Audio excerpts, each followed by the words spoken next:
Hello, everyone. Welcome back. We are talking about yoga and mindfulness and the wonderful journey of entrepreneurship with Emily Fleming, who has her own mindfulness and yoga practices. She's going into classrooms, teaching the children yoga, mindfulness, but also teaching the staff so that we could all what? Do it together. So we left off in the break at that transition period. After you realize this is what you wanted to do, Emily, like you're going to take this idea of yoga and mindfulness and move it forward, finding your client, which was a principle that, like you said, leaned into the idea of, you know what, this might be useful for my students. When did you know that this could be more than a one building thing? We could kind of stretch this out and to do it into different settings, whether it be in the classroom or even out of school time programming or even summer programming. So how did that process come about? That's a lovely question. I think it was really sort of 2021, 2022.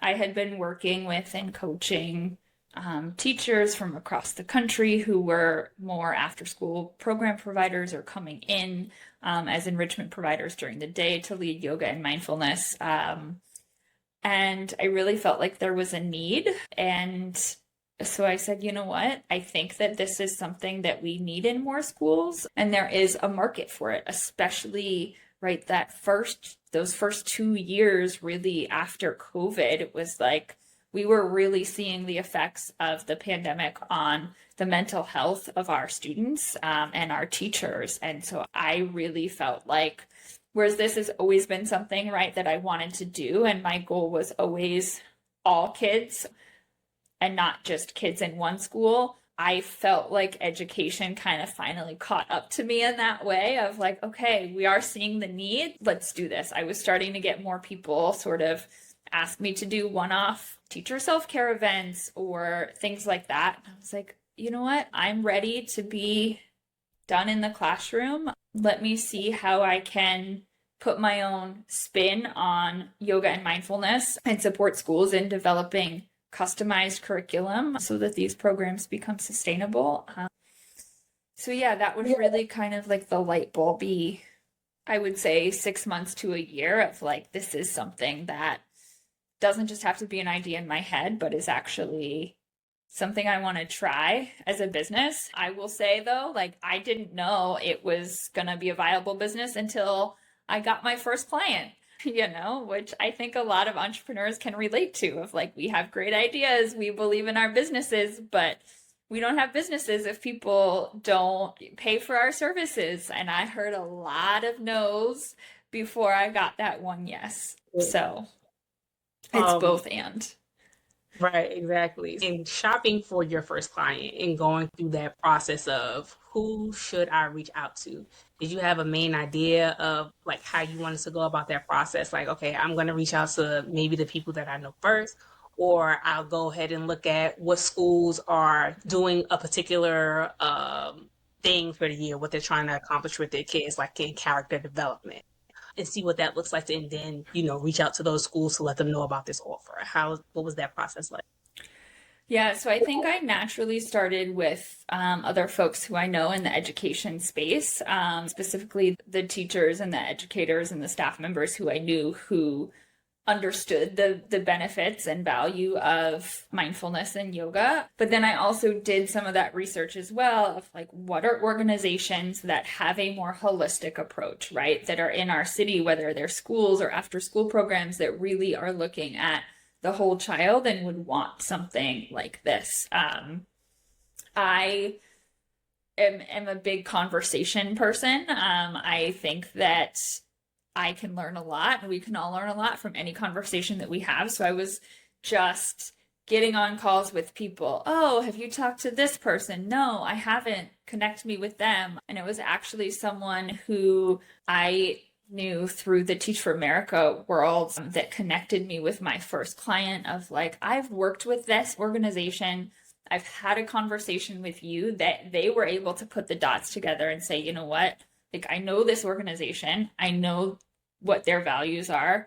Okay, I know you and what you're doing. I think you would be a good fit for each other. And I think that putting the two together and making those meaningful connections is really important because you can know two people in the education space, but they can have nothing in common, right? And so it takes someone who's really thoughtful and intentional of like, I know what you need as an organization. I know someone who can give you this. Let me facilitate that. Right. So in your process, you found your client, which is like, yes, this is the thing. We're going to do it. Yeah. Yeah. We got somebody to cut us a check. Yes. So when did you start to want to expand your services? Because now you're doing like one-on-one coaching. You're also doing staff training. So how did you go from this one service of I'm going to teach the children to like, okay, this might need a little bit more support because now we need to get the teachers into it, but also the staff members into it as well. So it could feed like the whole ecosystem of this schools or this building or this whatever educational institution, this whole ecosystem. Yeah, I mean, I think that's it, right? Okay, the kids are great, but what's the next step, right? Well, who are our students around when they're at school? Oh, they're teachers. Well, if we're having regulated students but dysregulated teachers, what does that do? I also found, right, in customer discovery, which is something that they'll teach you and is a super valuable process to go through as a business owner when you're starting your business, is like talking to your ideal customer and figuring out what is it that they want and need and how can you do that. And so what I was hearing from a lot of educators that I talked to was like, oh, well, we already either have someone coming in and doing this for our students, or like we're already doing it, but our teachers really need tools to take care of themselves. Can you come in and do educator self-care? Or we have a big social emotional learning program, but we want to engage parents more. Like I just launched a series of parent workshops because I realized like, oh, this is something that I'm hearing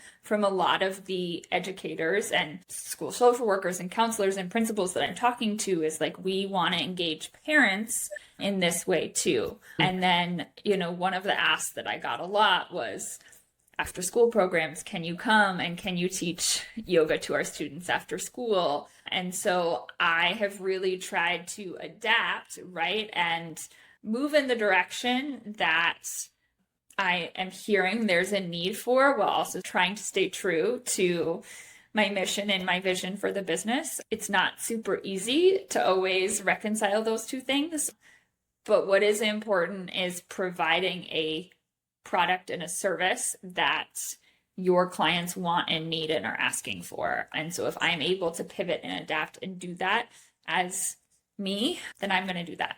So Right. And that's a good thing because, like you said earlier, when we were in Community Corner, having parents be aware of the benefits of it, right? One of the ways that they can have that awareness is them actually practicing and doing it themselves, right? mm-hmm. So we want the kids to self-regulate, but as adults, we don't know how to self-regulate. Like, what we do it? Right. Or I know how to self-regulate by going to an hour-long workout class, but that doesn't help you in the moment, right? When it's 10 p.m. at night and you're trying to help your child with their homework and they're in tears and you're getting really frustrated because you can't figure it out. Like, you can't go to the gym for an hour then and be like, hold on, let me come back. How can you, in that moment, use those tools of your breath, of your mindfulness practices to regulate yourself so that you can meet your child in that moment with a little more, okay, you know what? Let's set this down. Let's go to bed. Maybe we'll pick this up in the morning. I understand you're frustrated. I am too, but I think we can figure this out. That makes such a difference. And yeah, it's easier said than done as adults. Yes. So once you've added these additional services to your practice, how did it help your business? What did you start to see happening? I started to see more of the market open up, right? I think one of the things I shared with you was like, I never thought I was going to be in that out of school time space ever. I was like, nope, I am just working with schools and teachers. And then I started to hear out of school time space, out of school time space, out of school time space. My first paying client was a summer program that also during the year provides out of school time programming. So what I really realized was like, if I can pivot, they will hire me. And like, I don't want to make it seem that trivial, right? Because it's not, but these are tools and practices that can be adapted in a lot of different ways. And so what I found is if I can provide something of value in a format that a client or a school or a program can use, that becomes more sustainable.